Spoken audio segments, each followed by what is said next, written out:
नमस्कार स्टूडेंट्स, उम्मीद है आप सभी ठीक होंगे। हम लोग 9th का chapter linear equation in two variable कर रहे थे और उसके अंदर हम एक्सरसाइज 4.3 पर थे। 5th क्वेश्चन तक मैंने आप लोगों को करवा दिया था। आज 4th क्वेश्चन से मुझे आप लोगों को बताना है, तो मैं उसी को स्टार्ट करने जा रहा हूँ। आइए ज्यादा बातें न करके क्वेश्चंस की तरफ मूव करते हैं। क्वेश्चन नंबर 6 क्या कहता है? If work done by a body on application of a constant force is directly proportional to the distance traveled by the body। कह रहा है कोई भी वर्क डन अगर किया जा रहा है और वहां पे कांस्टेंट फोर्स लग रहा है तो वो बराबर है डिस्टेंस। अब वो इसको क्या कह रहा है बेटा आगे? Express this in the form of equation in two variable and draw the graph of the same by taking constant force 5 unit. देखो ये एक साइंस का फॉर्मूला है कि वर्क डन जो है वो हमेशा बराबर होता है फोर्स मल्टीप्लाई बाय डिस्टेंस। ये फॉर्मूले का यूज उसने करा है जिसके अंदर उसने बोला है कि एफ को तो आपको कांस्टेंट रखना है। क्या रखना है? कांस्टेंट मतलब अचर, जिसकी वैल्यू चेंज नहीं होगी। और ये दोनों वेरिएबल है, तो वेरिएबल है तो लेट कर लेते हैं। Let work done be X और डिस्टेंस ट्रेवल बी वाई। ठीक है, अब हमारी इक्वेशन क्या बन जाएगी? x is equal to F into में y। और पहली कंडीशन में उसने बोला है कि f जो है वो किसके इक्वल लेना? 5 के इक्वल लेना। तो x इज इक्वल टू कितना हो जाएगा? 5y। इसको इधर लेकर आओ, x minus 5y is equal to, ये आपकी पहली इक्वेशन बन गई। फिर उसने इसी के लिए और भी आपको पॉइंट्स दिए हैं। उसने आपको क्या बोला है? दूसरा पॉइंट कि अब आप फोर्स को कितना मान लीजिए? 2 यूनिट। कितना मान लीजिए? 2 यूनिट। तो 2 यूनिट मानेंगे तो फिर से देखिए हमारे पास ये इक्वेशन थी, x is equal to F की जगह कितना लेना है? 2 and into Y is equal to X, 2y x minus 2। तो इस तरीके से हमारी इक्वेशन बन जाएगी। थर्ड में उसने बोला है कि 0 यूनिट लो। कितना? Force is equal to 0। अगर फोर्स 0 लग रही है तो आप खुद बताइए डिस्टेंस ट्रेवल होगा क्या? डिस्टेंस ट्रेवल नहीं होगा। जब फोर्स लगी नहीं तो डिस्टेंस ट्रेवल क्यों होने लगा? तो x बराबर क्या आ जाएगा? 0। ओके स्टूडेंट्स, तो यहां तक आप लोगों को मैंने क्वेश्चन करवा दिया। इसके अंदर आपको हर एक इक्वेशन के लिए ग्राफ बनाना है और ग्राफ बनाने के लिए मैं आपको घर के लिए काम दूंगा कि आप ग्राफ खुद बनाएं। Do yourself. ग्राफ को आप खुद बनाइए घर से। Okay student, note it down please. फिर नेक्स्ट क्वेश्चन पे चलते हैं। आइए स्टूडेंट क्वेश्चन नंबर 7 करते हैं आप। क्वेश्चन नंबर 7 में क्या कह रहे हैं? Yamini and Fatima, 2 student of class 9th of A school, together contribute ₹100 toward the Prime Minister Relief Fund to help the earthquake victim. Write a linear equation which satisfied the data। क्या कह रहा है? दो फ्रेंड है, स्टूडेंट है, यामिनी और फातिमा, जो हमारा प्राइम मिनिस्टर रिलीफ फंड होता है उसके अंदर दोनों ने मिलकर 100 रुपए ऐड करे हैं और वो कहना चाह रहा है आपसे कि आप इसकी एक ग्राफिकल इक्वेशन बना के दिखाइए, रिप्रेजेंट कीजिए लीनियर इक्वेशन के थ्रू। और उसने खुद बोला है कि आप एक काम कीजिए, you may take their contribution ₹x and y। उनके कॉन्ट्रीब्यूशन को x और y आपको लेट कर लेना है। तो लेट दी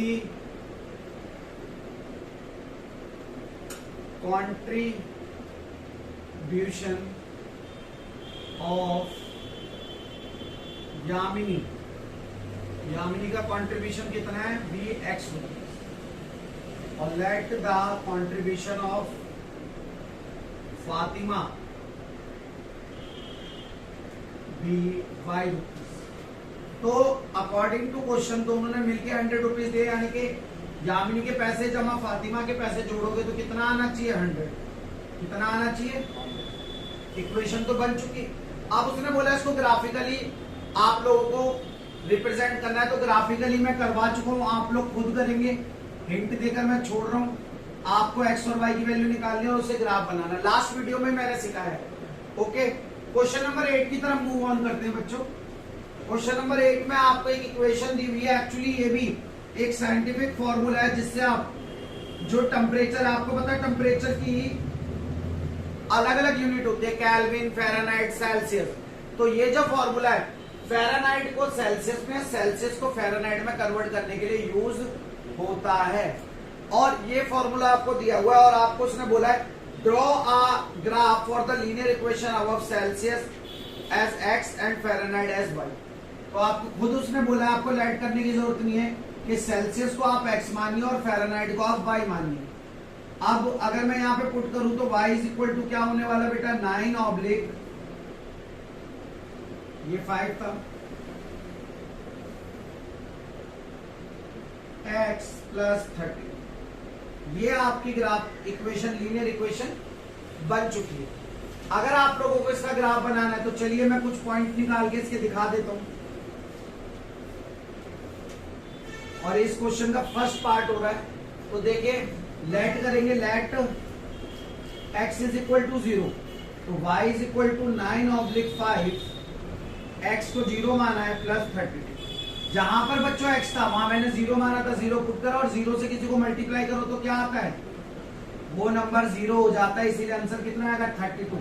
ये टर्म तो पूरी 0 ही हो गई, ये टर्म तो पूरी, तो इसका कोई मतलब ही नहीं है।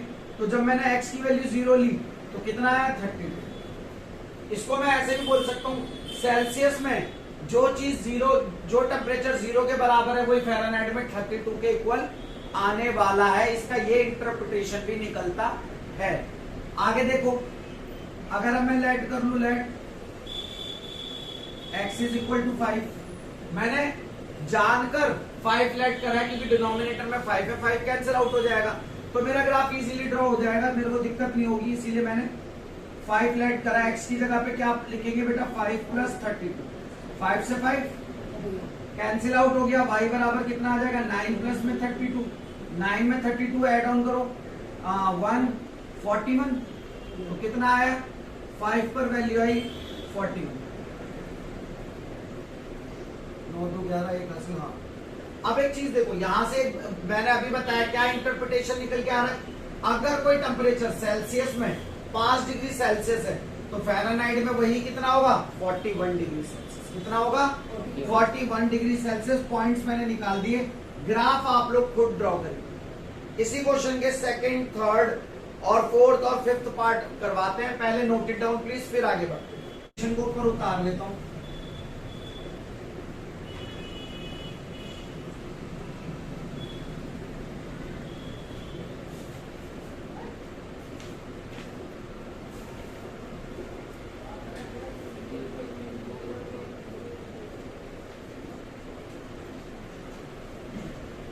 देखिए स्टूडेंट्स, जो सेकंड पार्ट है वो कह रहा है if the temperature is 30 degree Celsius what is the temperature in Fahrenheit, यानी कि C की वैल्यू आपको 30 डिग्री सेल्सियस देता है।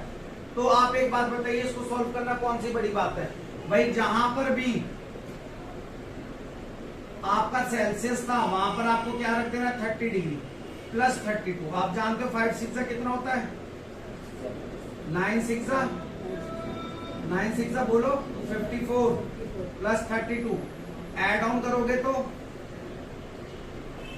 यानी कि जब टेम्परेचर 30 डिग्री सेल्सियस था तो वो कितने के बराबर होगा 86 डिग्री फ़ारेनहाइट, 86 डिग्री फ़ारेनहाइट के। चलो एक और क्वेश्चन देखते हैं इसी का, थर्ड पार्ट, ये सेकंड पार्ट था। क्या कह रहा है कि टेम्परेचर इज 95 फ़ारेनहाइट, यानी कि अब फ़ारेनहाइट की वैल्यू दे दी 95 फ़ारेनहाइट। तो देखो हमारा जो फॉर्मूला है उसके अंदर फ़ारेनहाइट की जगह हम क्या पुट कर देंगे 95, 9 ऑब्लिक 5 इंटू में C प्लस 32, 32 इधर आएगा 95 minus 32 is equal to 9 oblique 5 C। Subtract कीजिए तो कितना आने वाला है 3 एंड यहाँ पर 6, 63। ये रेसिप्रोकल होके जाएगा तो 5 अपॉन में 9 इज इक्वल टू C। भाई जो नीचे था वो ऊपर और जो ऊपर था वो नीचे, 9 7 जा 63, तो कितना आ गया बच्चों 7 5 जा 35 डिग्री सेल्सियस। यानी कि जो टेम्परेचर फ़ारेनहाइट में 95 डिग्री फ़ारेनहाइट था वो सेल्सियस में कितना है 35 degree Celsius. If the temperature is 0 degree, what is the temperature in Fahrenheit? If the temperature is 0 degree Fahrenheit, what is the temperature? यानी कि थर्ड पार्ट में वो कह रहा है कि पहले तो सबसे पहले तो क्या कीजिए आप सेल्सियस को 0 रखिए और फिर बताइए फ़ारेनहाइट कितना होगा। फिर फ़ारेनहाइट को 0 रखिए। तो यहां पर दो पार्ट बनते हैं। पहला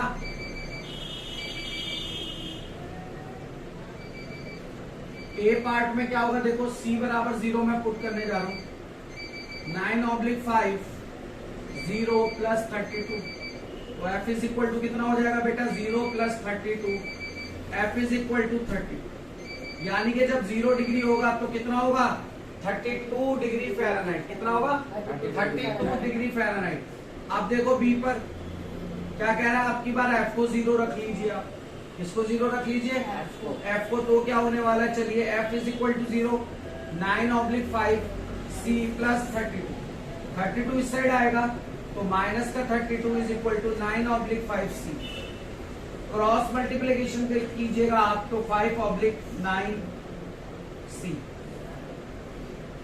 5 2 10 0 1 5 3 15 और 1 16/9 माइनस। ये आपकी सेल्सियस की वैल्यू आने वाली है। अब नोट इट डाउन प्लीज, फिर आगे आपको करवाते हैं। तो आइए स्टूडेंट्स, इसका लास्ट पार्ट भी हम लोग कर लेते हैं। लास्ट पार्ट के अंदर वो क्या कह रहा है कि बताइए is there a temperature which is numerically the same in both Fahrenheit and Celsius, if yes find it. तो ये बात तो सही है कि टेम्परेचर एक जगह पे सेम होता है। वो कितना होता है बेटा -40। आप अगर इसको प्रूफ भी करने के लिए जाओगे तो क्या होने वाला है जरा देखो।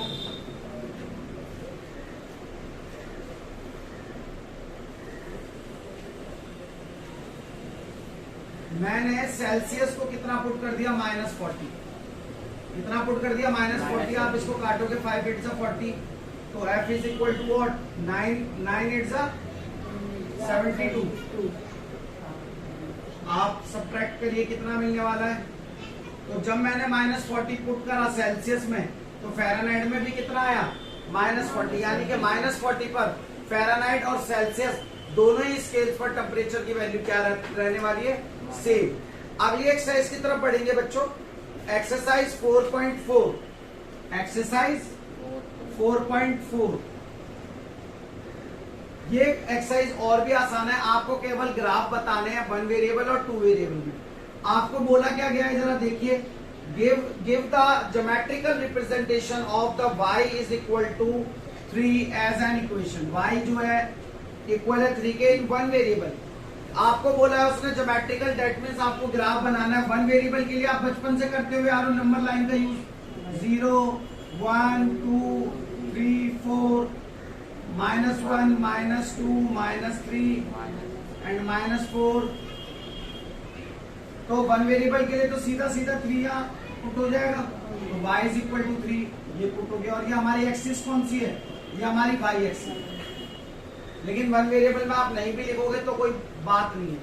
आगे बढ़ते देखिए दूसरे पार्ट के अंदर आप जब जाएंगे, सेकंड पार्ट के अंदर आपको दोनों, क्योंकि उसने बोला है इन 2 वेरिएबल, 2 वेरिएबल में दिखाना है तो दोनों साइड दिखानी पड़ेगी, y एक्सिस भी दिखानी पड़ेगी और x एक्सिस भी। यहाँ पर 1 2 3 4 -1 -2 -3 -4 -1 -2 -3 -4 1 2 3 4। ओके स्टूडेंट्स, अब मुझे क्या दिखाना है, y इज इक्वल टू 3। तो देखो अगर y इज इक्वल टू 3 है तो इसके लिए इक्वेशन क्या होगी, 0x + y is equal to 3। 2 variable में इक्वेशन के अंदर ये कंपलसरी हो जाता है कि आपका जो x का कोएफिशिएंट है वो 0, तभी x वाली टर्म यहाँ से एलिमिनेट होगी। दैट मींस x 0 होगा तो मुझे y तक ऊपर उठना है और y तक ऊपर उठोगे तो ये मेरा 3 है। और जो लाइन है वो पैरेलल होगी टू x एक्सिस, वो पैरेलल होने वाली है x एक्सिस के। अगर इधर की तरफ इसकी वैल्यू लूं मैं तो ये पहला पॉइंट अगर मैं लेता हूं तो क्या वैल्यू होने वाली है, -1 और 3। अगर मैं इधर की तरफ वैल्यू लूं, कोई भी रैंडम वैल्यू उठाता हूं तो 2 और दैट मींस y की वैल्यू हर हालत में क्या रहने वाली है, 3 रहने वाली है। और जो लाइन आएगी y इज इक्वल टू 3 की वो पैरेलल होगी टू x एक्सिस, पैरेलल होगी x एक्सिस। इसका जो सेकंड पार्ट है, ये फर्स्ट था, जो सेकंड पार्ट है बच्चों, उस सेकंड पार्ट के अंदर उसने बोला 2x + 9 = 0। तो वन वेरिएबल में हमें इसको सॉल्व करना है। एक्चुअली इक्वेशन ऐसे दे देने से सवाल नहीं बदल जाता, सवाल वही है। आप इसको थोड़ा सा सॉल्व करो, आपको मिल जाएगा। देखो 2x = -9 और x = -9/2, यानी कि x की वैल्यू दी हुई है, मैं इसको और थोड़ा चेंज करूं तो 4.5 आ जाएगा, यानी कि x = दिया -4.5। तो पहले आप उसको इस तरीके से लाइन पे दिखाएंगे। तो चलिए दिखाते हैं। फर्स्ट पार्ट में वन वेरिएबल में 0 1 2 3 4 -1 -2 -3 -1। अब आपको पता है दो नंबर्स के बीच में कितनी स्मॉल लाइंस होती है, कितनी स्मॉल यूनिट्स होती है? 10। कितनी होती है बच्चों? 10।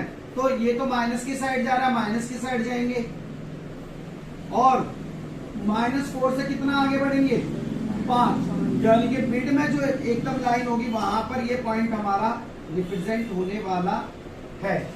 अब आती है बारी आपके काम की। इसका जो सेकंड पार्ट है इन टू वेरिएबल, यानी कि ये वाला ग्राफ आप खुद से बनाएंगे, ठीक है?